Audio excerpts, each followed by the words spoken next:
Okay, so hello everyone and good morning and welcome to mathematics only. So आज जो है ये doubt class के बारे में है। ठीक है, तो जो आइए जो कल आपको होमवर्क के क्वेश्चन दिए थे उनको कर लेते हैं डिस्कस। तो आप चेक करिएगा कि आपने ठीक किए हैं या नहीं किए हैं। ठीक है, तो देखिए फोर्थ से था स्टार्ट। फोर्थ क्वेश्चन था आपको कि find the principal value of tangent inverse of minus root three. ठीक है, तो देखिए मैंने क्या किया, let y equal to tangent inverse of minus under root three मान लिया। ठीक है, अब आप टेन को इधर लेके आ गए तो क्या हो गया, tan y equal to minus under root three हो गया। ठीक है, अब आपको पता है जो अंडर रूट थ्री होता है टेन, वो कहाँ पर आता है, tangent of minus pi by three. ठीक है, पाई बाई थ्री पे जो है वो टेन जो होता है वो अंडर रूट थ्री होता है, माइनस को आप अंदर लेके चले गए। अब यहाँ पर देखिए आपको पता है कि टेंजेंट इनवर्स की जो वैल्यू होती है ना, प्रिंसिपल वैल्यू, उसकी रेंज या प्रिंसिपल वैल्यू जो होती है वो माइनस पाई बाई टू से पाई बाई टू होती है विद इन ओपन इंटरवल। ठीक है, इसीलिए मैंने आपको स्टार्ट में कराई थी। देखो अब क्वेश्चंस में वो सभी आ रहे हैं फॉर्मूले। ठीक है, तो सो देयर फोर, और ये जो है माइनस पाई बाई थ्री है वो इसके बीच में ही आ रहा है। ठीक है, तो इसका मतलब इसकी जो प्रिंसिपल वैल्यू आई वो क्या आ गई, माइनस पाई बाई थ्री। ठीक है, नेक्स्ट देखिए फिफ्थ। आप बोल रहे थे कि ये समझ नहीं आया, तो इसको ध्यान से समझ लीजिए। Y is equal to cos cos inverse of minus one by two मान लिया। ठीक है, तो इसका मतलब इसको परे लेके चला गया, cos y equal to minus one by two हो गया। ठीक है, अब देखिए यहाँ से ध्यान से समझना कि क्या हुआ।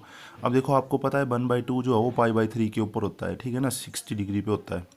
तो cos y is equal to minus cos of pi by three.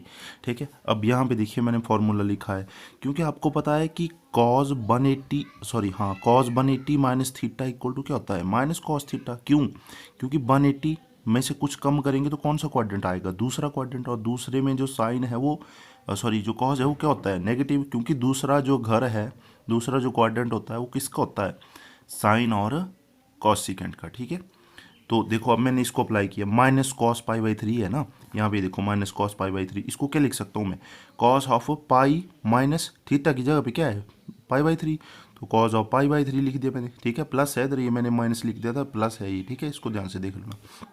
तो क्या हो गया, minus cos pi by three को हम कैसे लिख सकते हैं, cos y equal to cos of pi minus pi by three equal to cos of, इसको अंदर वाले को सॉल्व कर लिए, कितना हो गया, two pi by three.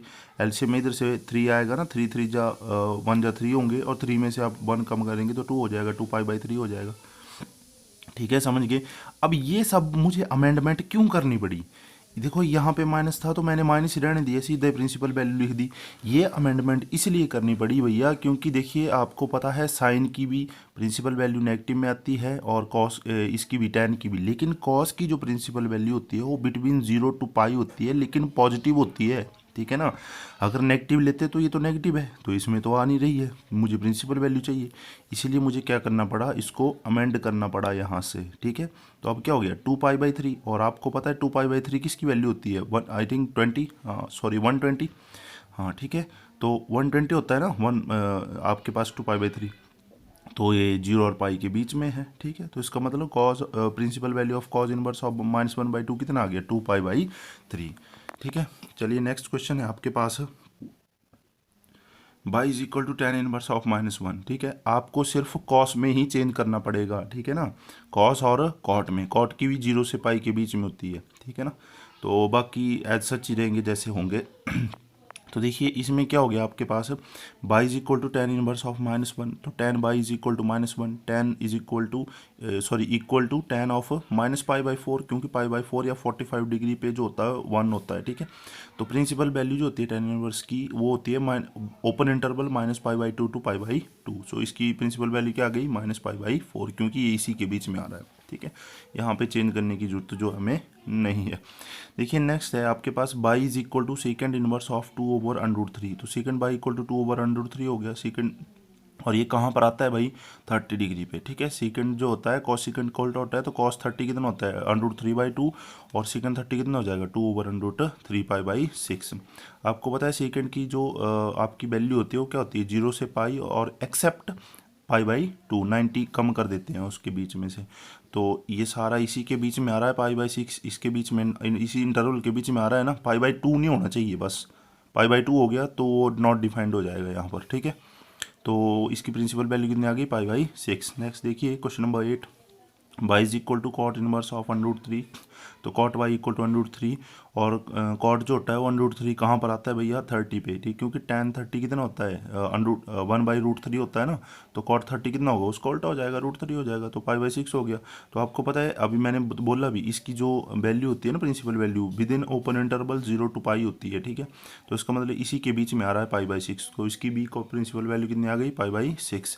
Next है आपके पास 9, y is equal to cos inverse of -1/√2। आपको पता है माइनस लगा है और प्रिंसिपल वैल्यू क्या होती है 0 से पाई, तो इसमें अमेंडमेंट करनी पड़ेगी। देखिए कैसे, कॉज बाई इक्वल टू -1/√2 और equal to cos of π/4, minus cos of π/4, क्योंकि ये जो है 1/√2 कहाँ पर आता है π/4 या 45 पे, ठीक है। अब देखो फिर से मैंने वो लिखा है minus cos theta equal to cos of pi minus theta, क्योंकि कॉस 180 माइनस थीटा क्या होता है माइनस कॉस थीटा, तो माइनस कॉस π/4 है, ठीक है। तो इसको हम कैसे लिख सकते हैं कॉज ऑफ पाई माइनस π/4, ठीक है। तो cos y equal to cos, इसको आप सॉल्व करेंगे तो 4 में से एक जाएगा 3π/4।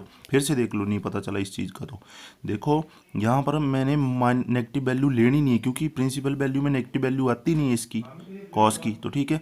तो आपको क्या करना पड़ेगा यहाँ पर अमेंडमेंट करनी पड़ेगी, किस फॉर्मूले से, इससे, क्योंकि कॉज ऑफ माइनस थीटा, ठीक है, कॉज ऑफ माइनस थीटा जो होता है वो क्या होता है कॉज 180 माइनस थीटा। जैसे आप यहाँ पर देख लो एक बार, जैसे मैंने यहाँ पर लिखा है कॉज ऑफ π/4, ठीक है, माइनस कॉज ऑफ π/4 लिखा है ना, तो मैं ऐसे लिख देता हूँ इसको, माइनस कॉस थीटा क्या होता है आपके पास कॉस पाई माइनस थीटा, ठीक है, पता है सारे कराए हैं मैंने, अब फिर से देख लो एक बार। ये हो गया first quadrant, second quadrant, third quadrant, और ये आ गया आपके पास फोर्थ क्वाड्रेंट, ठीक है।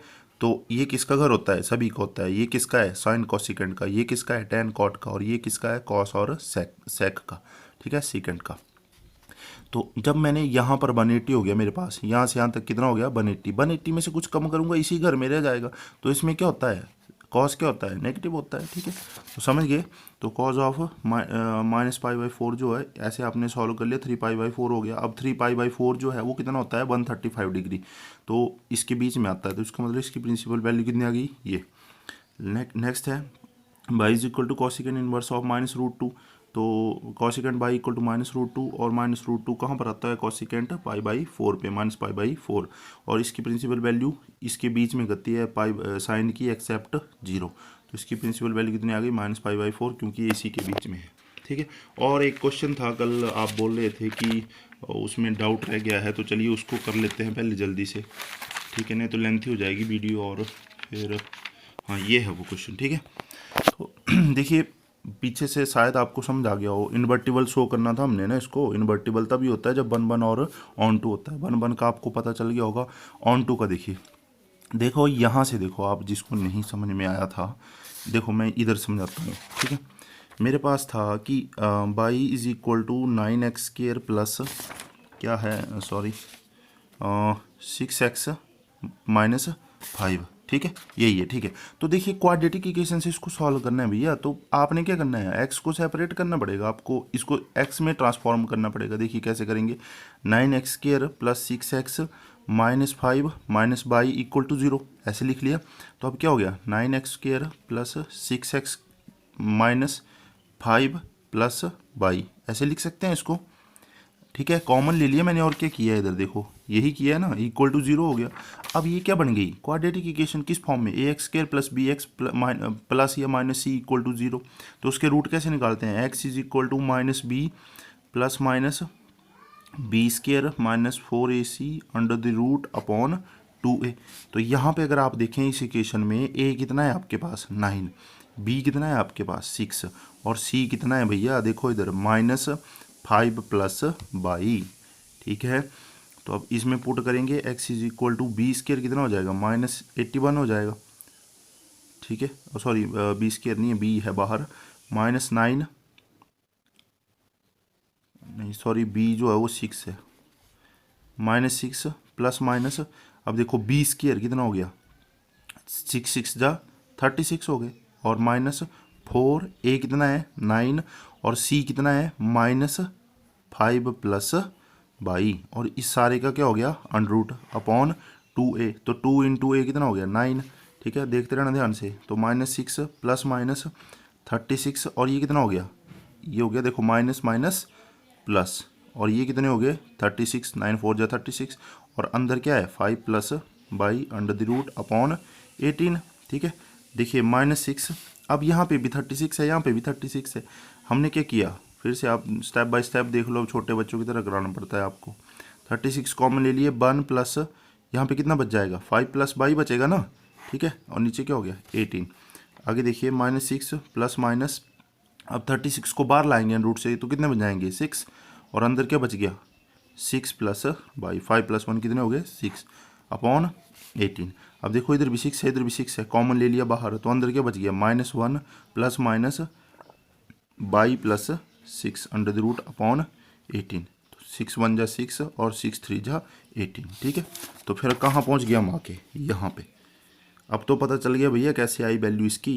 ठीक है, तो ये आ गई इसकी वैल्यू फिर, है ना। ठीक है, नहीं समझ में आएगा तो फिर से करा दूंगा मैं, तो आप बताइए कमेंट करके। ओके, फिर ये तो था, अभी तो था जो आपका कल का होमवर्क था उसकी वीडियो थी, बाकी आपको शाम तक मिलेगी नेक्स्ट होमवर्क की video. Okay, till then, bye.